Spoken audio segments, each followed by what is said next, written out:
Abre tu Biblia en Primera de Timoteo, capítulo 1. Ahí vamos a comenzar. Primera de Timoteo, capítulo 1.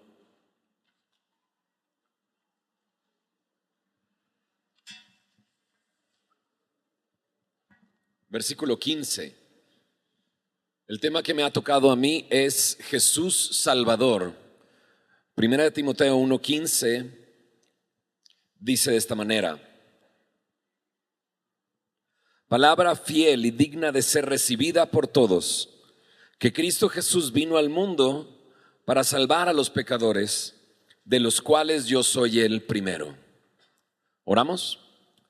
Señor, gracias por permitirnos estar acá, Señor, y seguir recibiendo de tu palabra, Señor. Hay mucho que tú nos has hablado, Señor, y confiamos que a través de tu palabra en esta última conferencia seguirás haciéndolo, Señor. Tú conoces el corazón de cada uno de nosotros, con qué estamos luchando, con qué estamos enfrentando, Señor, internamente, en nuestro interior, Señor, en nuestra carne, Señor, en casa, en el trabajo, Señor. Tú sabes lo que lidiamos cada uno de nosotros. Te rogamos, Señor, que tú hables a nuestras vidas, Señor.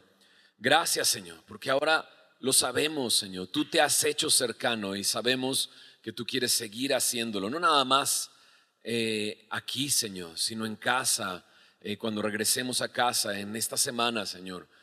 Haz tu obra en cada uno de nosotros. Ponemos este último tiempo de enseñanza en tus manos, en el nombre de Jesús. Amén. Amén.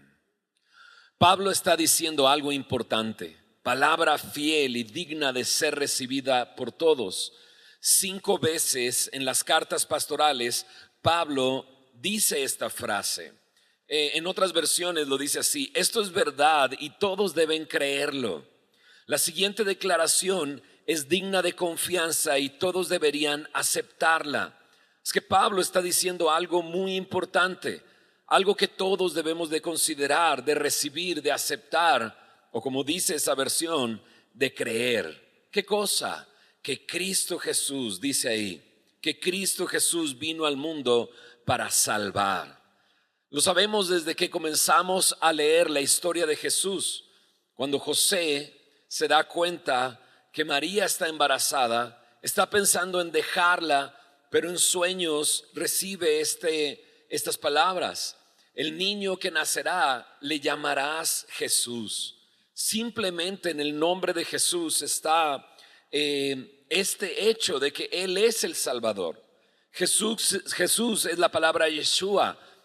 Jehová salva, Jehová es salvación. Y lo dice también ahí: llamará a su nombre Jesús porque Él salvará a su pueblo de sus pecados. Hay una historia que me encanta desde la primera vez que la leí, la historia de Zaqueo. Y recuerdo, Zaqueo, Jesús lo ve y le dice: desciende, hoy estaré contigo en tu casa. Y Zaqueo abre las puertas de su casa, recibe a Jesús y Jesús dice claramente: hoy ha llegado la salvación a esta casa, porque yo he venido para buscar y salvar. Él ha venido para salvar. La palabra salvar significa rescatar o sanar o liberar. Y lo hizo Jesús a través de su vida. En Mateo 20:28 Él dice: como el Hijo del Hombre no vino para ser servido, sino para servir y para dar su vida en rescate por muchos. Y hago énfasis en la palabra rescate. Él nos rescata, Él nos sana, Él nos da libertad. Él vino para salvarnos.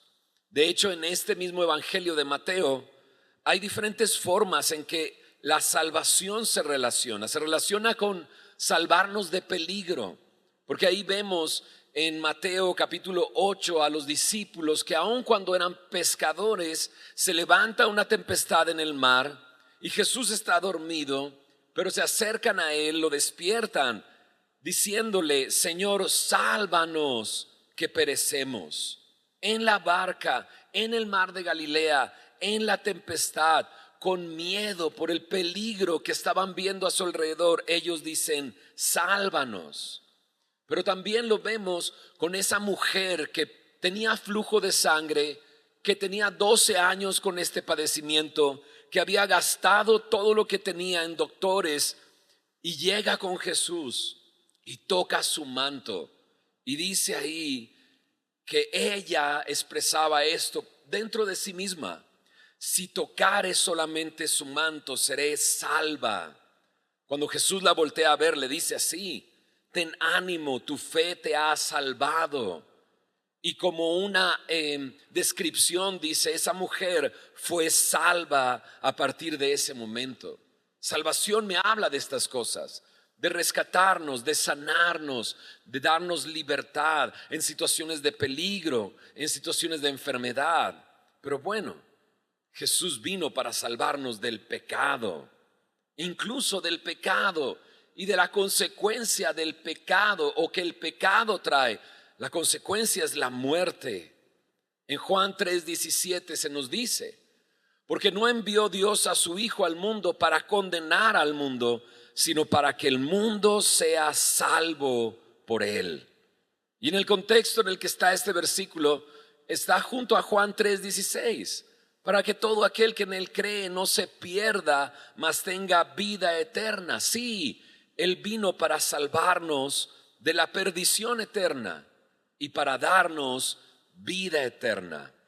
Pero regresando a la declaración de Pablo ahí en 1 Timoteo 1:15, él dice que Cristo Jesús vino al mundo para salvar a los pecadores.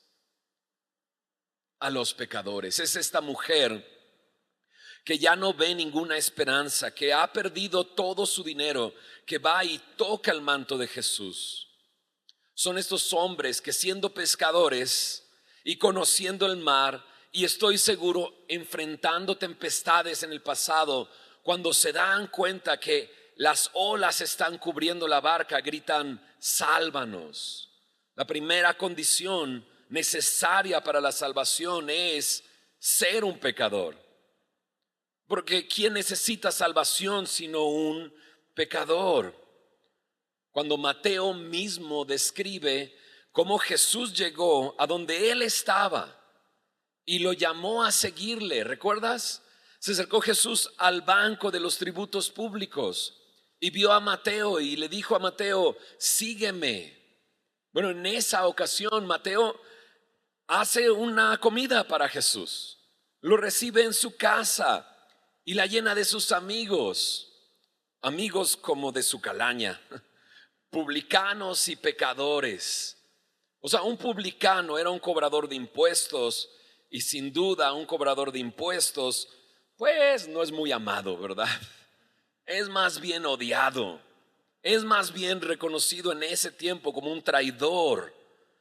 Pero ahí está Mateo y recibe a sus amigos, a los de su calaña, a los de su barrio, a los suyos, pecadores y publicanos. Y de repente llegan los fariseos y preguntan: ¿por qué? ¿Por qué Jesús está sentado con publicanos y pecadores? Y Jesús dice claramente: los sanos no tienen necesidad de médico. Yo he venido a llamar no a justos, sino a pecadores al arrepentimiento. Porque Cristo Jesús vino al mundo para salvar a los pecadores. La condición necesaria para tener esa salvación que Jesús ofrece es reconocer que somos pecadores, reconocer nuestra condición, ¿verdad? ¿Quiénes de los que se enferman y dicen: me tomo esto y ya quedo? Yo soy de esos. A mí me tienes que tumbar en la cama para poder ir con un doctor, y pasan como 3 días y mi esposa ya ve al doctor y yo ok. Somos necios, ¿verdad? Nos cuesta trabajo reconocer nuestra necesidad, reconocer que somos pecadores. Cuando el Señor me rescató, mi vida era un desastre. Me dijeron: ¿eres un pecador? Dije: pues claro, sí. No me tenían que convencer mucho, porque mi vida en ese tiempo se caracterizaba por el pecado. Pero a veces cuando no estamos viviendo una vida así, dices, eres un pecador. ¿Pero por qué me dices eso? Pero en todos nosotros, aquellos que hemos creído en el Señor, tuvo que llegar ese momento en que reconocimos, estamos enfermos, tengo que ir al médico, somos pecadores, necesito un Salvador. Y llegó ese momento porque Jesús vino para salvar a los pecadores. Jesús Salvador. Pero la frase tan importante que Pablo escribe ahí, palabra fiel y digna de ser recibida, no termina ahí. Dice que Cristo Jesús vino a salvar a los pecadores y Pablo concluye la frase diciendo, de los cuales yo soy el primero. Yo soy el primero. Pablo tuvo que reconocer su necesidad y la condición en la que estaba. De hecho, ahí en Primera de Timoteo, capítulo 1, 2 versículos atrás, Pablo describe la condición en la que estaba cuando Jesús llegó a salvarlo. Él dice, habiendo yo sido antes blasfemo, perseguidor e injuriador, mas fui recibido, dice, a misericordia, porque lo hice por ignorancia en incredulidad. Pablo describe la condición en la que estaba. Era un blasfemo, era un perseguidor, era un injuriador. Y creo que estas tres cosas van como en una escala aumentando de intensidad. Comienza con palabras, blasfemo tiene que ver con hablar, perseguidor continúa con acciones.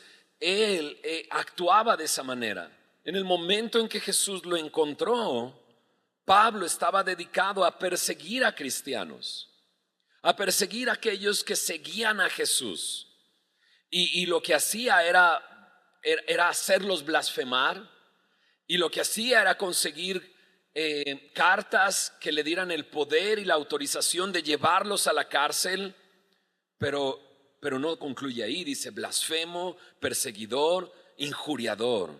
Injuriador se puede traducir como insolente, y cuando ves la definición tiene que ver con violencia, implica infringir dolor, crueldad.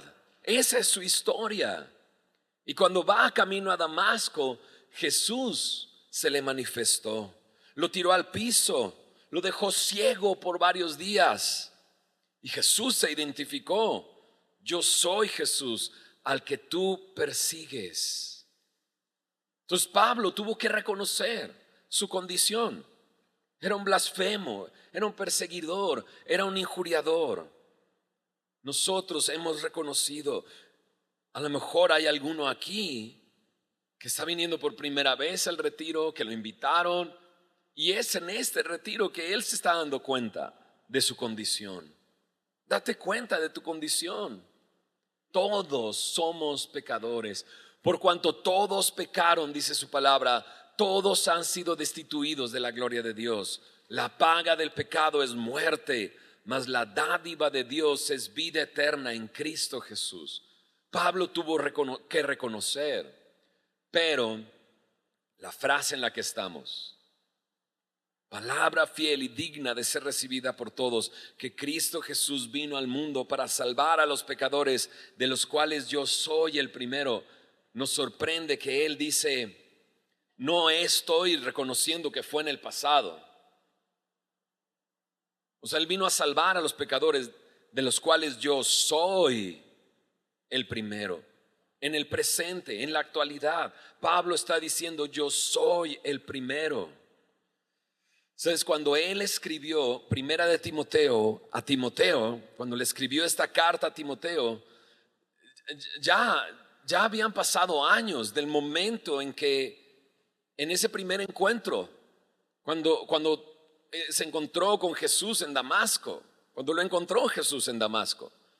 Ya había recorrido regiones enteras, ya había hecho viajes misioneros, ya había ido con Bernabé, ya se había peleado con Bernabé, ya iba con Silas, ya había llevado a Timoteo, ya había plantado iglesias, ya había dedicado años plantando iglesias, semanas plantando otras iglesias, ya había escrito cartas a esas iglesias.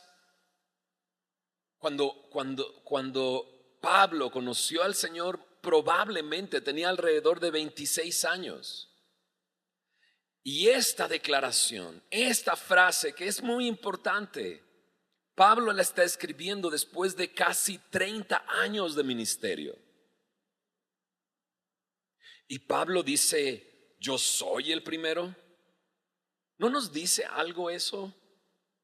¿No nos hace ver algo eso? Pablo dice, yo soy el primero, como diciendo, yo soy el peor, yo soy el jefe de todos los pecadores. Es como si dijeran, hagamos una fila de pecadores, y Pablo nos va haciendo a un lado a todos y dice, yo voy primero, yo voy al frente, yo soy el primero. Pablo, después de 30 años de ministerio, no debe de sorprendernos. No debe de sorprendernos. ¿Sabes? Jesús es Salvador. Nos ha salvado de la condena del pecado. Y un día llegará el momento en que nos librará de la presencia del pecado. Nos ha librado de la condena. La paga del pecado es muerte. Nos libró de esa condena. Y un día nos librará de la presencia del pecado. ¿Alguien anhela eso? ¿Alguien anhela que esa presencia del pecado ya no esté y ya no te estorbe nada? ¿No?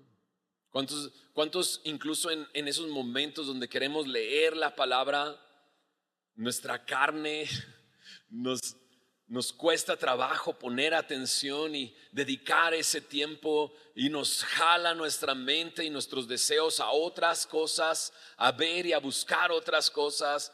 ¿Cuántos de nosotros no hemos dicho, ya, no voy a leer la Biblia en mi teléfono?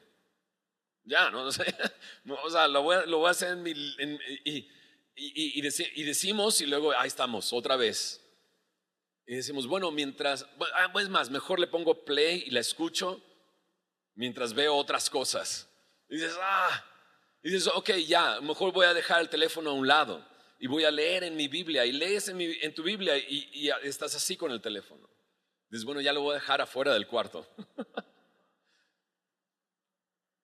Anhelamos ese momento en que ya no esté la presencia del pecado. Pero Pablo aquí me está mostrando, al decir yo soy el primero, que Jesús quiere salvarme del poder del pecado hoy. Porque Él me ha librado de la condena del pecado, me librará de la presencia del pecado. Pero Jesús es Salvador para librarme del poder del pecado en el día a día. Yo quisiera que veamos a Jesús de esa manera.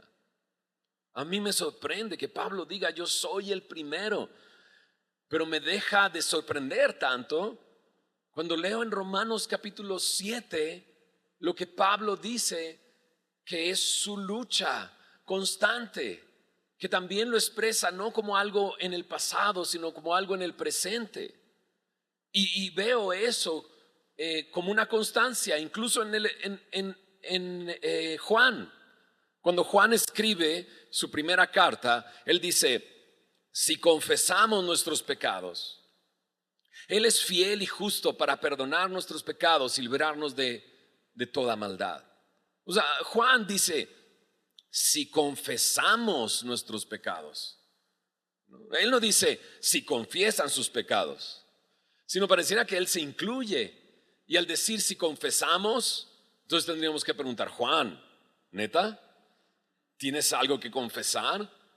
El discípulo amado que al final solamente decía, ámense los unos a los otros. Sí, Juan dice, si confesamos. Y cuando leemos en Romanos, acompáñame a Romanos capítulo 7. Y cuando leemos en Romanos capítulo 7 la lucha que está enfrentando Pablo constantemente, dices, ok, él está diciendo de los cuales yo soy el primero. Mira lo que dice en Romanos capítulo 7 a partir del versículo 7. Por cierto, Romanos 5, 6, 7 y 8 es algo increíble. medítalo constantemente, ve, léelo, ahí me habla de lo que Cristo hizo en mi vida justificándome, de lo que está haciendo santificándome y de la esperanza que tengo de la glorificación.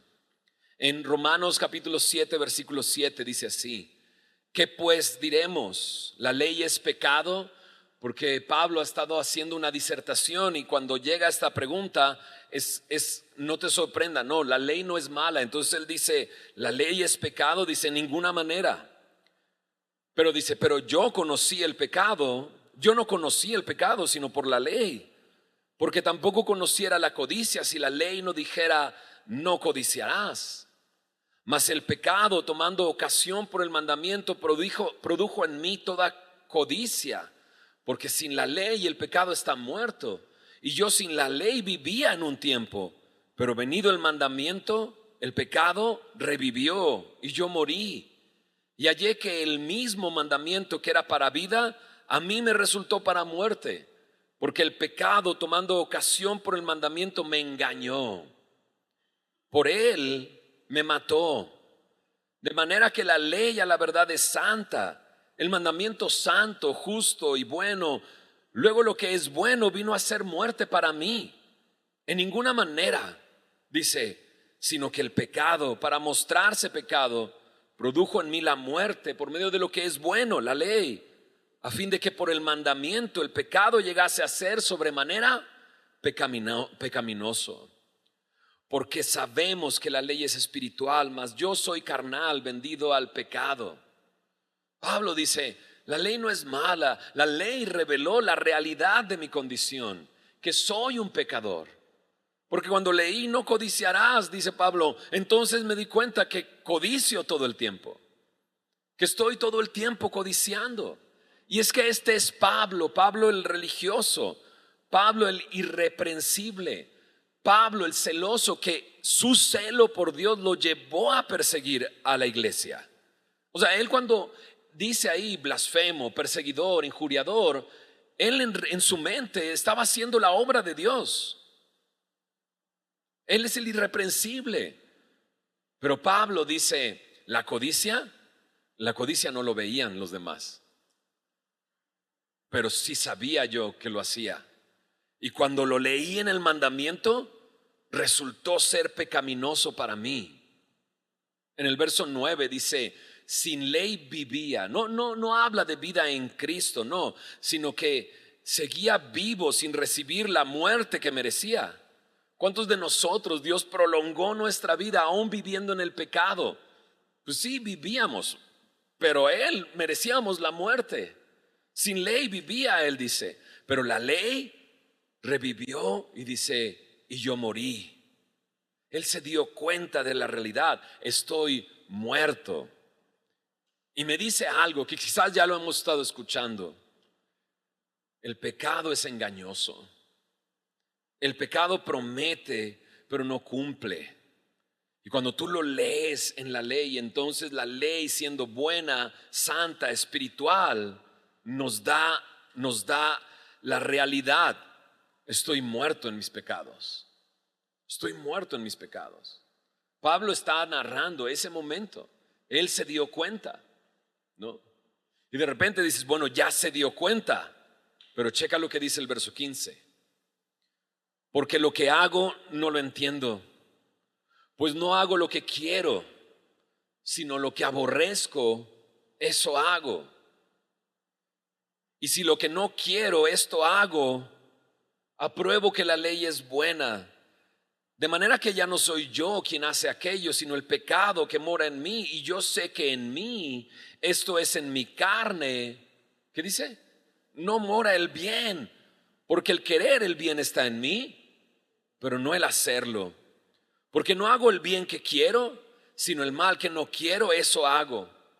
Y si hago lo que no quiero, ya no lo hago yo, sino el pecado que mora en mí. Así que queriendo yo hacer el bien, hallo esta ley que el mal está en mí. Porque según el hombre interior, me deleito en la ley de Dios, pero veo otra ley en mis miembros que se rebela contra la ley de mi mente y que me lleva cautivo a la ley del pecado que está en mis miembros. Pablo concluye esto con un grito desesperado diciendo: miserable de mí, ¿quién me librará de este cuerpo de muerte? Dices, no le entendí mucho. Está medio confuso, ¿no? Dice, pues ya no lo hice yo, si no lo hizo. Y dice, se está justificando. No. Él está diciendo, ¿verdad? Hay un nuevo yo, pero hay un viejo yo. Y el que lo hace no es el nuevo yo, sino el viejo yo. Y él mismo lo está diciendo, él mismo dice, lo que hago no lo entiendo. Trato de entenderlo y no lo entiendo, porque sí, en mi hombre interior me deleito en la ley de Dios. Voy el domingo, escucho la prédica y me deleito y entiendo, y voy a mi Biblia y leo. Y ha habido esos momentos, me podrías decir, ha habido esos momentos que estoy leyendo y descubro algo y me emociono. Mira lo que encontré, está increíble. Pero luego llega el día a día y termino haciendo lo que no quiero hacer, y termino no haciendo lo que tengo que hacer. Y Pablo está en esa misma condición en la que nosotros enfrentamos constantemente. Escucha bien, Cristo Jesús vino a salvar a los pecadores. Y Pablo dice, yo soy el primero.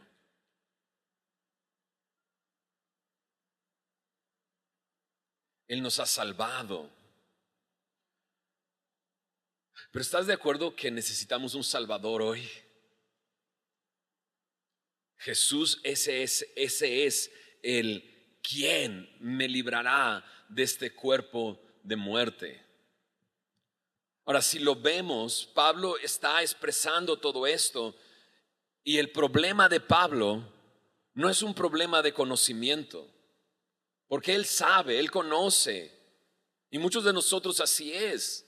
Sabemos lo que es correcto, sabemos lo que es bueno, sabemos que la vida que vivíamos en el pasado ya no tenemos que vivirla, sabemos a dónde nos llevó esa vida, lo sabemos. Nuestro problema no es un problema de conocimiento. El problema de Pablo no es un problema de conocimiento. Su problema es falta de poder. Eso es. La ley expone el pecado, pero la ley no da poder sobre el pecado. La ley solamente te muestra tu realidad, pero no puede hacer nada por ti.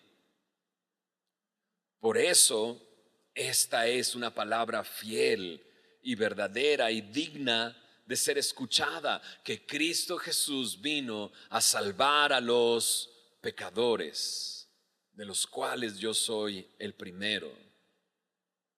Porque sí, leo mi Biblia y me deleito. Por eso Pablo llega a eso. Soy un miserable. La palabra miserable, otra palabra para miserable en el original es desgraciado, desdichado, ¿no? Ahora entiendo por qué dice que pasa el desgraciado, ¿no? Ese es el miserable, ese es el desgraciado, ese es el desdichado. ¿Sabes? Yo lo busqué en el diccionario. ¿Qué es un desgraciado? Es una persona en una situación lamentable. Y chale.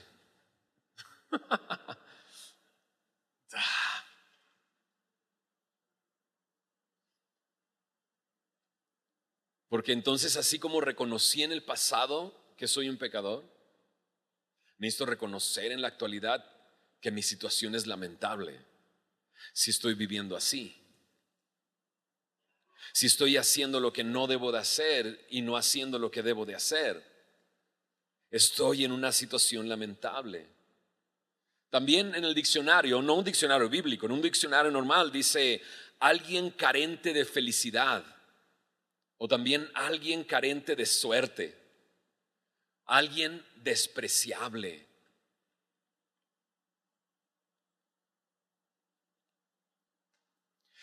Y digo, no sé si tú lo has sentido así, pero a veces, en ocasiones, vivimos esta vida cristiana Y a veces eso es lo que nos decimos a nosotros mismos, pero que no queremos que otros escuchen. Soy un desgraciado. Si supieran, se darían cuenta que mi situación es lamentable. Hay una canción que hace tiempo atrás me marcó mucho de un cantante americano, nunca la han traducido, y es una canción que se llama Savior Please, Salvador por favor, así se llama, Salvador por favor. Y me encanta cómo él expresa esta lucha, lo veo de esa manera, él está expresando esta lucha. Yo la traduje un poco porque siento que expresa precisamente esto. Dice la canción de esta manera, dice: Salvador, por favor, toma mi mano. Trabajo tanto, me esfuerzo tanto y vivo muy rápido. Dice, esta vida comienza y luego termina y yo estoy haciendo lo mejor que puedo, pero no sé cuánto voy a durar, no sé cuánto pueda resistir. Bien honesta su letra. Dice en el coro: intento ser fuerte, pero no lo soy lo suficiente. No puedo hacer esto solo. Dios, te necesito, necesito que me sostengas, que tomes mi mano. Continúa el coro diciendo: intento ser bueno, pero no soy suficientemente bueno, porque no soy nada sin tu amor. Salvador, por favor, sigue salvándome. No sabes cuánto trajo como un bálsamo en mi corazón escuchar a otra persona diciendo: Señor, sigue salvándome, porque lo necesito. Costó trabajo reconocer cuando era pecador, pero cuesta trabajo hoy reconocer: soy un miserable. Es lamentable la situación en la que estoy. En el puente él dice, en la canción dice Josh Wilson, dice: aleluya, dice: todo lo que eres para mí es todo lo que yo necesitaré. Estoy aprendiendo a creer porque tú eres el que me está salvando. Sigue salvándome. Y eso es lo que yo encuentro en Pablo. Miserable de mí, ¿quién me librará de este cuerpo de muerte? Es como decirle al Señor: líbrame, Señor. Porque la situación en la que estoy, cuando estoy luchando en eso, cuando sí me deleito en el Señor, pero batallo y caigo, y a lo mejor no es como antes, ya no estoy ahí haciéndolo todo el tiempo, pero se siente mal. No debería de ser, pero bueno, pues ¿qué voy a hacer? No debería de ser esa mi reacción. Mi reacción no debe de ser: bueno, espero que pase algo, que suceda algo. Algunos incluso hasta pensamos: ojalá me cachen, pero al mismo tiempo no quiero que me cachen, porque si me cachan y si me descubren, algunos hasta llevamos el pensamiento a decir: bueno, todo mundo lo hace. Y es más, cuando ves a un hermano caer, hasta te consuelas. Bueno, te consuela cuando uno cae y dices: bueno, yo no estoy tan mal. Ojalá este vato no pierda su matrimonio, pero por lo menos mi esposa no sabe lo que estoy haciendo. No podemos reaccionar así. No podemos reaccionar: yo no estoy tan mal después de todo. Sino que tenemos que ver lo que Dios quiere que veamos.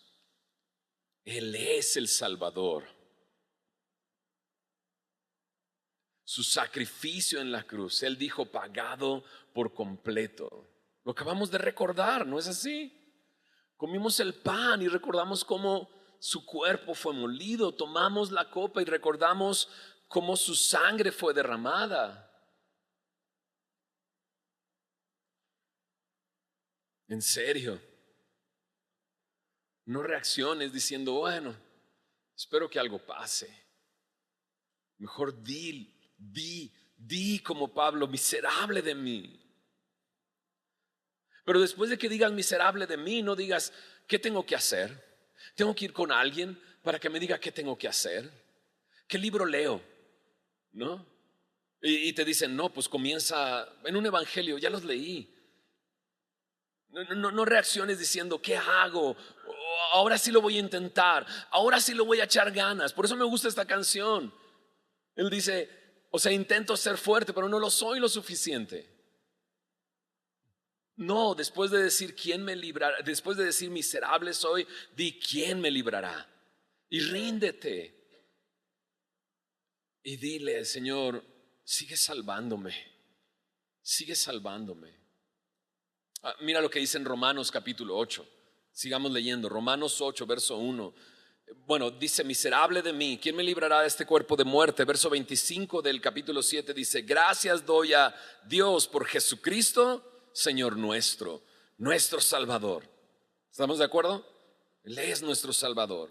Verso 1 del capítulo 8. Ahora pues, ninguna condenación hay para los que están en Cristo Jesús. Entiéndelo bien.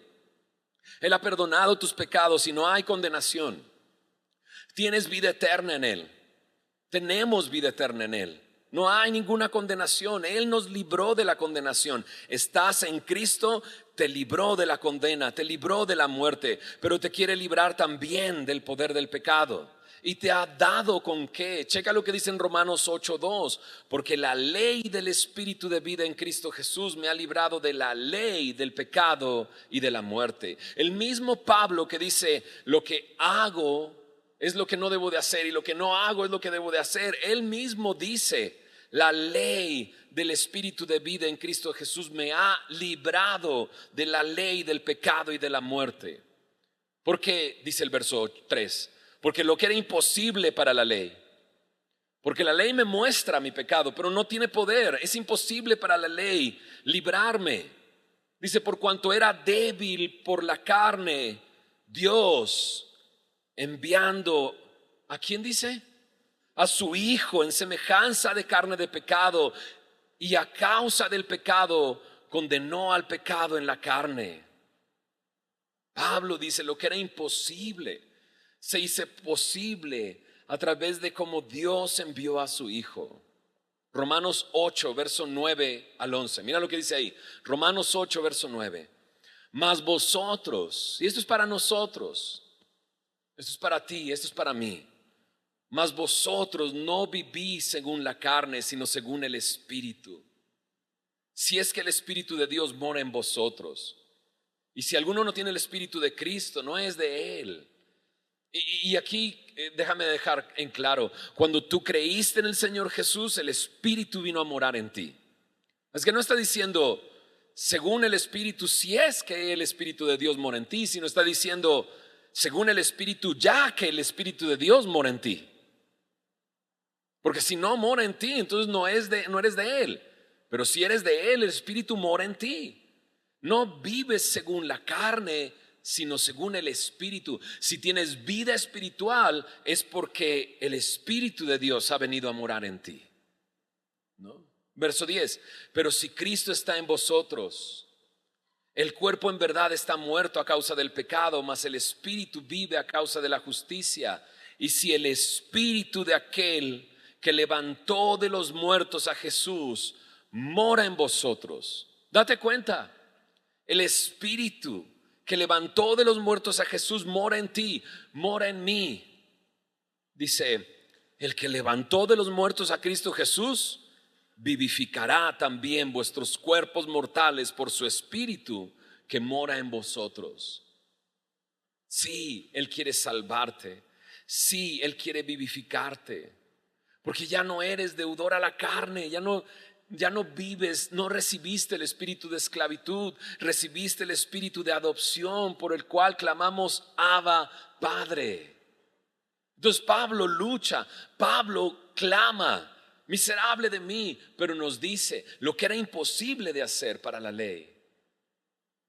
Lo ha hecho la ley del Espíritu que nos libra de la ley de la muerte y del pecado. Y siempre que pasamos por este pasaje de Romanos 8:2, la ley del Espíritu de vida me libra de la ley del pecado, siempre utilizamos esta metáfora de la ley de la gravedad. O sea, la ley de la gravedad, la ley de la gravedad. El balón va para arriba, pero siempre cae, ¿va? Como también algunos se cayeron jugando esta vez, ¿no? Creíste que ibas a volar, No volaste, caíste. La ley de la gravedad. Y siempre hablamos de otra ley que vence la ley de la gravedad, la ley de la aerodinámica. Y es por eso que ves grandes aviones muy pesados que lo lógico es que se desplomaran, surcar los aires, ¿no? No sé si te ha tocado alguna vez subirte a un avión grande, grande, grande. Lo ves y dices, o sea, tienen unas llantas, no tienen una llanta, tienen como una serie de 4 llantas, ¿no? En cada lado y atrás, o sea, es un monstruo, pero se levanta. Y yo sé que ves la ventana y dices que no se caiga, que no se caiga, que no se caiga, que no se caiga. Pero la ley de la aerodinámica vence la ley de la gravedad. Pero leí un comentario y decía, bueno, un pájaro en tus manos puede pesar incluso más que una pelota que lanzas al aire. Pero lo sueltas y ¿qué sucede? Está vivo y por eso vuela. Y me gustó esa metáfora. Ya no de un avión, sino de un pájaro que porque tiene vida puede volar y puede vencer la ley de la gravedad. Porque aunque parezcamos aviones grandes,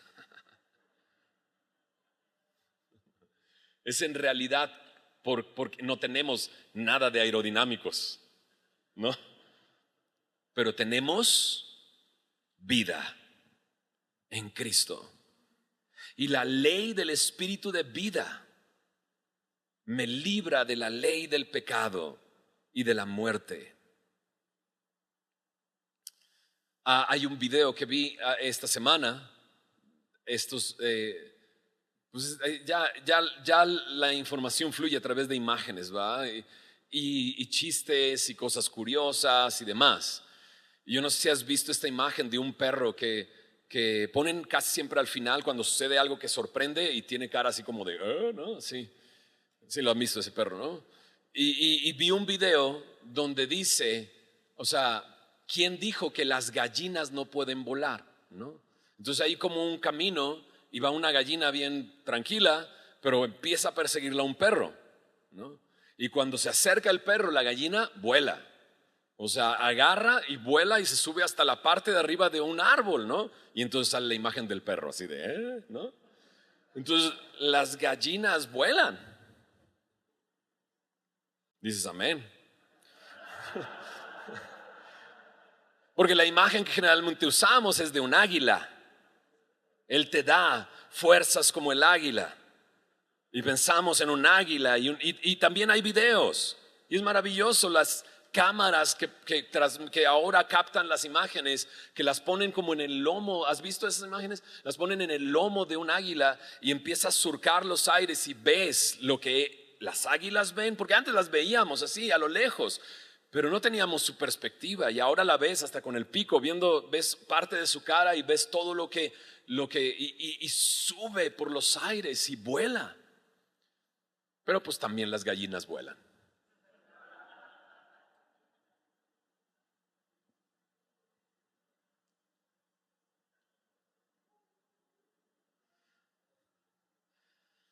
Sea como sea.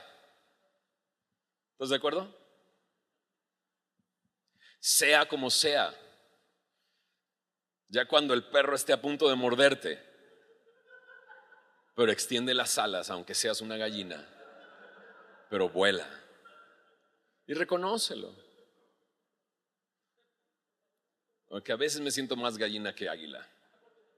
Perdón, más tigre que águila. Pero esa es otra historia.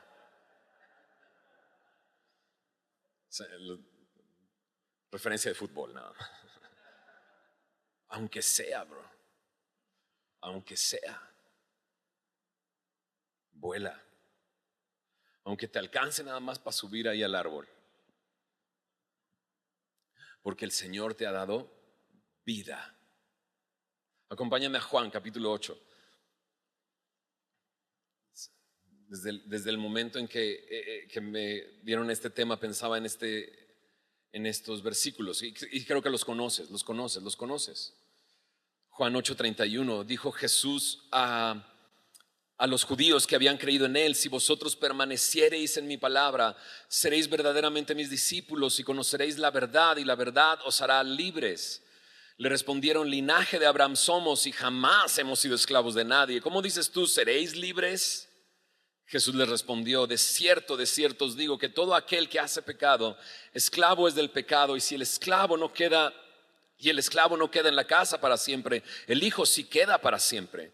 Así que si el Hijo os libertare, seréis verdaderamente libres. ¿Por qué dice Jesús esto? Porque Él puede librarte. ¿Por qué se lo dice a judíos que habían creído en Él? Porque Él puede librarte.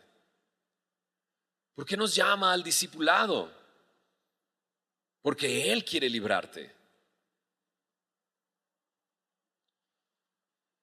Pero la palabra que me llama la atención aquí es permanecer. Si permaneces en mi palabra. Juan capítulo 15, versículo 4: permaneced en mí y yo en vosotros. Como el pámpano no puede llevar fruto por sí mismo si no permanece en la vid, así tampoco vosotros si no permanecéis en mí. Yo soy la vid, vosotros los pámpanos. El que permanece en mí y yo en él, este lleva mucho fruto, porque separados de mí nada podéis hacer. Permanecer, una vez más, permanecer. Separado de mí nada puedes hacer. Dices: no, sí lo puedo hacer, puedo seguir haciendo lo que no debo de hacer. No, separado de mí no puedes hacer mi voluntad. Separado de mí no puedes hacer lo que cantábamos hace unos momentos, ¿verdad? Hacer lo que anhelas tú, Señor, ¿no? Entonces, claro, permanecer, porque permaneciendo conozco la verdad. Y cuando conozco la verdad me doy cuenta y estiro ¿has visto esas aves que de repente comienzan a estirar las alas? Y te das cuenta de la realidad si permaneces en mí y mis palabras permanecen en ti. Conocerás la verdad y la verdad te hará libre. Te hará libre. Otra ilustración me vino a mi mente: Kung Fu Panda. ¿Recuerdas de Kung Fu Panda? Dice: ay, pastor, comienzas con gallinas y ahora con osos gordos. O sea, ¿con qué nos estás comparando? Pues sí, hombre. O sea, ¿para qué nos hacemos? El Kung Fu Panda o sea, no puede, ¿no? El vato no puede. Hasta que tiene una pasión. ¿Cuál es tu pasión? La comida. Oh, pastor. Y cuando tiene esa pasión, pelea y nadie le gana. ¿En quién estás permaneciendo? ¿Cuál es tu pasión? A lo mejor es el momento en esta identidad que Jesús está revelando a tu vida, que te aferres a esa identidad y te aferres a esta relación con Dios, ¿no?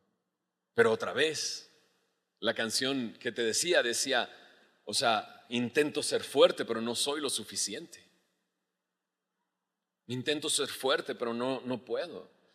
El Kung Fu Panda tiene una pasión, ¿no? Pero hay otra escena que me encanta, cuando él quiere huir y dice: no, ya me voy, ¿no? Y el Shifu lo detiene y le dice: no, espérame. Esa escena, yo no sé si la has visto o no la has visto, si provocó algo cuando lo viste, pero en mí provocó algo, porque de repente el cuate dice: ahora, ¿por qué te quieres ir? ¿No? Y él dice: no, es que me quedé porque pensé que si alguien me podía cambiar, me podría hacer no ser yo, es usted, o ser menos yo, algo así dice el cuate, ¿no? Y a veces es así. Ya no quiero ser yo, o quiero ser menos yo. Pero luego cuando ves la película y pelea al final, el vato lo hace natural, hasta con la panza, ¿no? El golpea al otro vato y lo vence con las pompas y todo el rollo, ¿no? Así, porque vuela. ¿Se entiende? Entonces quédate. Entonces permanece. Porque sí puede cambiarte. Sí puede salvarte. Sí lo puede hacer hoy. Y lo puede hacer mañana. Y lo puede hacer el jueves. Y lo puede hacer el sábado. Y lo puede hacer cuando llegues a casa. Y lo puede hacer cuando estés en tu trabajo. Él lo puede hacer porque Él Porque esta frase es importante y digna de ser recibida, creída, aceptada, considerada, que Cristo Jesús vino a salvar a los pecadores, de los cuales yo soy el primero. Entonces quédate y permanece. ¿No tienes tanta fuerza? ¿No? ¿Y no eres suficientemente fuerte? Cuando Jesús le dice a estos hombres, ¿no? Y conocerás la verdad y la verdad te hará libre. Otra vez, ojo, no vayas a responder como ellos, libres, o sea, nunca he sido esclavo de nadie. ¿Cómo dices seré libre?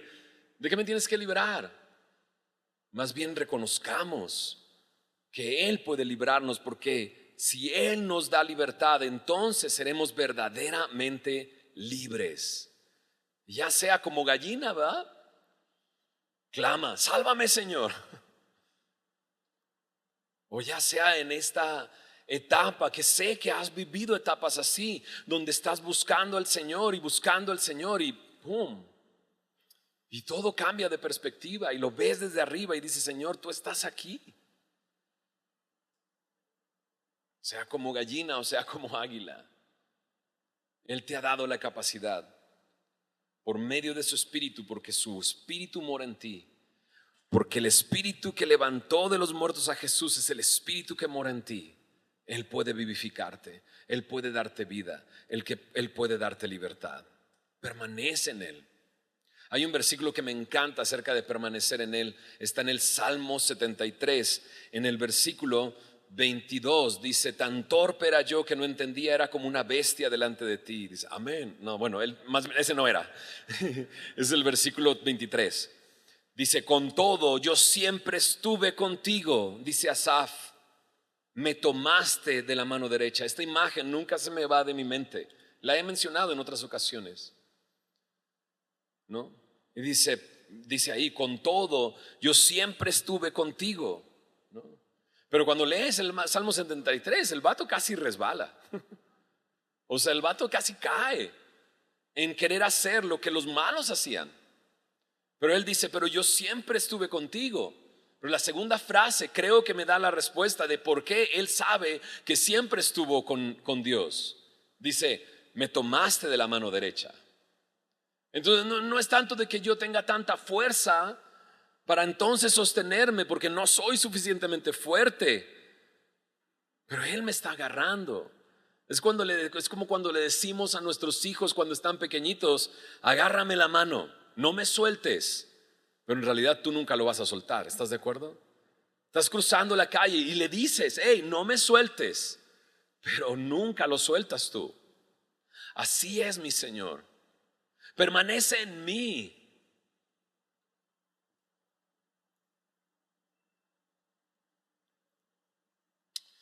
Pero Él siempre está con nosotros. Y cuando menos te des cuenta, volteas y tu mano está abierta, pero su mano está agarrándote. Y yo siempre estuve contigo, me tomaste de mi mano derecha. A Él no le falla a su derecha, ¿estás de acuerdo? A Él no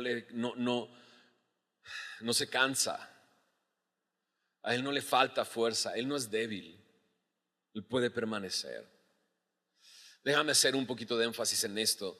Necesitamos ver nuestro pecado. Necesitamos darnos cuenta si hemos fallado. Necesitamos reconocer. Porque Él nos libró del pecado y nos libró de la condena del pecado. Pero se rompe nuestra comunión con Dios.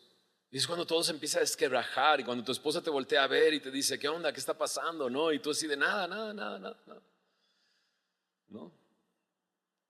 Y es que a veces estamos acostumbrados a que cuando hacemos algo que molesta a alguien, esa persona expresa la molestia que tiene por lo que hiciste. Estamos acostumbrados a eso, somos muy visuales, así somos. Pero no andamos por vista, andamos por fe nosotros. ¿Te ha tocado a veces de pronto, no? Volteas a ver a tu esposa y tiene esa mirada y tú, ¿qué hice? ¿Qué no hice? ¿Qué se me olvidó, no? Y a veces esperamos ver a Jesús, a Dios molesto. Pero Él siempre está a nuestro lado. Pero como no lo vemos molesto, ¿no? Y sigue bendiciéndonos, eso no es señal de que todo está bien. Porque me encargo de romper esa relación y de esa comunión. Mi pecado rompe mi relación y mi comunión con Él. Pero Él siempre está ahí. Porque Él es Dios y no es como nosotros. Voy a poner cara para que vea que estoy molesto, ¿no? Él simplemente está tomándonos de la mano y nos sostiene. Y yo quisiera que te sorprendieras, ¿no? Viendo cómo Él te levanta, cómo Él te sostiene, cómo aun cuando tú no tengas fuerza, Él no te ha soltado. Señor Jesús, gracias por tu palabra y gracias por este tiempo, Señor. Me tomaste de mi mano derecha. Eso es lo que expresa Asaf, Señor. Y en realidad, Señor, pues nosotros no hicimos nada en el principio, Señor. No hicimos nada para que nos despertara, Señor. No hicimos nada, fue tu gracia y fue tu misericordia, Señor. Estábamos muertos, no podíamos hacer nada, Señor. Pero tú llegaste a nuestra vida y tú nos salvaste y tú nos rescataste.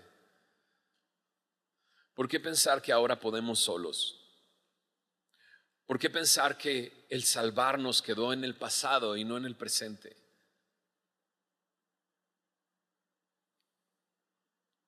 Señor, muchos nos identificamos con Pablo y esa lucha. Pero perdónanos, Señor, porque a lo mejor no hemos reaccionado como Él. Miserable de mí, ¿quién me librará de este cuerpo de muerte? Mas gracias sean dadas a Dios por nuestro Señor Jesucristo, nuestro Salvador. Señor, primero comienza ayudándonos a darnos cuenta de lo que Pablo sabía aún 30 años después de estar sirviendo, ministrando, predicando tu palabra, comenzando nuevas obras. Darnos cuenta de nuestra condición.